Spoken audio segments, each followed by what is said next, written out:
Hi, I'm Stephen Cooke, culture reporter with the Chronicle Herald and the SaltWire Network, and today I have the great pleasure of talking with the creator of Diggstown, Floyd Kane, now in its third season in production all over Halifax as we speak, in the middle of a global pandemic. I'm sure it's been a very interesting period for Floyd as he brings this acclaimed show into its third season, and we're going to find out all about it right now. How are you doing, Floyd?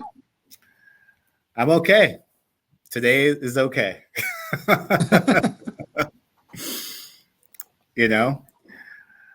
Yeah, it's I will say this. I never thought I would be producing a series in the midst of a COVID outbreak in Nova Scotia.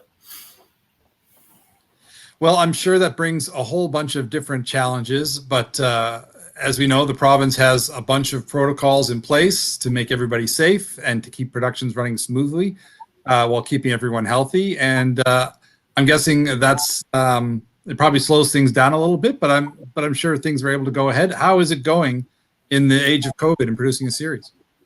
Look, I mean, our show has its own challenges because we're an episodic show, so we have cast rolls over every week, and so, or every episode, I should say.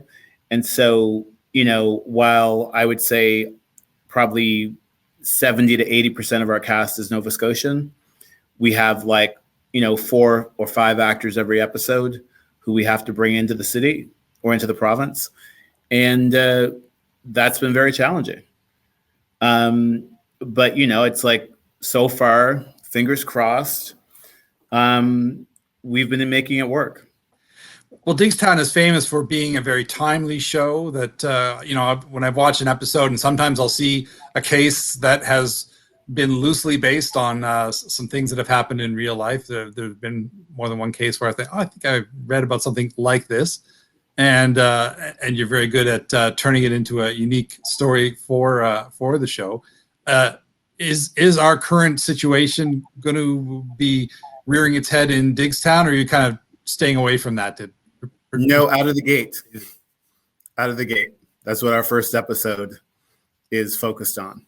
It's about COVID and a case involving COVID. What inspired me was hearing about everything that was happening to the long-term care homes. That was really striking to me. And so I want to tell a story that was about a legal case coming out of the tragic deaths that were happening at these long-term care facilities. And the truth is, I like I said, I expected that when we were going to actually shoot the show, COVID would be in all of our rear view. And it just didn't work that way, right? The best laid plans. I know, we were so close. And then everything happened. Yeah, I mean, we were very close, and it just, like, that third wave just hit. And, I mean, look, when we came here, we decided we knew that it was going to be masks. We knew it was going to be, testing 3 times a week, just lots of cleaners on set and when we're on location. So we knew that those were going to be the realities of making the show. And I think that's something that we were just, at the beginning of this, we were just really struggling with as a show. Has anything changed in terms of how the show proceeds, in terms of the fact that you guys are very good about featuring Halifax, Dartmouth, this area, as itself on the show, which is such a strong point, certainly for me as a viewer, to have that feeling of place. And so much of the show is shot extensively on location. Has that changed for season 3 at all, or is it still pretty much firmly entrenched in the community?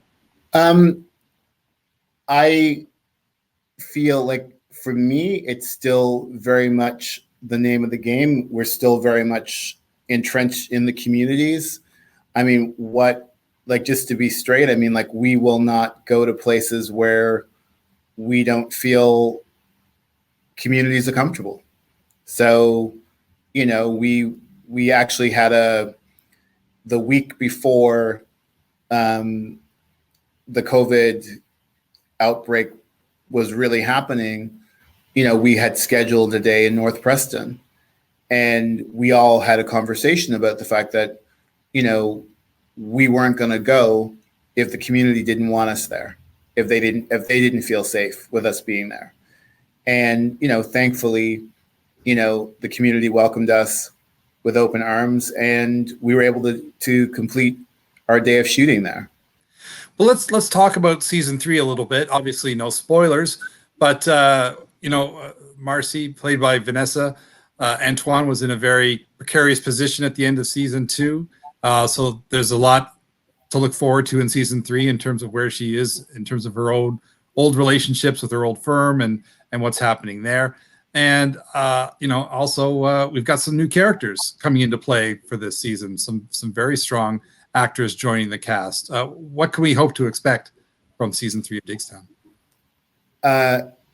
Expect the unexpected. I mean, we have some incredible actors. We were able to get Crystal Lightning and Anna Lamb from Trickster. We have Antoinette Robertson from Dear White People. We kind of just really, I think this season we've swung for the fences in terms of our guest stars and some of our recurring characters. And I really feel that, we're going to I think people are going to be surprised. Every year you're learning something new, or you see something that you're inspired by. And so for me, it just was really every season I try to continue to perfect the recipe that is the show. And I feel like this season we really kind of, I don't know, all the ingredients are working. It's going to be so good. And so I'm really looking forward to having, audiences see the show this year. And is everything moving ahead for air dates in the fall? Is that when we can expect to see Diggstown return to the airwaves? Yeah, we don't know the exact date, but we are, for the first time, going to be launching as part of CBC's fall schedule. Well, Floyd, I'm very happy to hear that. Really looking forward to more adventures from the crew down at the Legal Aid office on Alderney Drive. And well, you may be in for a surprise there. Oh, okay. That's okay. Well, we'll leave that at that, because obviously, things were kind of left hanging at the end of season 2. So there's a lot of possibilities kind of kicking around the minds of, I'm sure, a lot of Diggstown viewers. And we can't wait to see what parts of the city show up on TV next. And all the best with the rest of the season. And we'll talk to you soon. Again, thanks very much, Floyd. Yeah, I hope so. Thanks, Steve.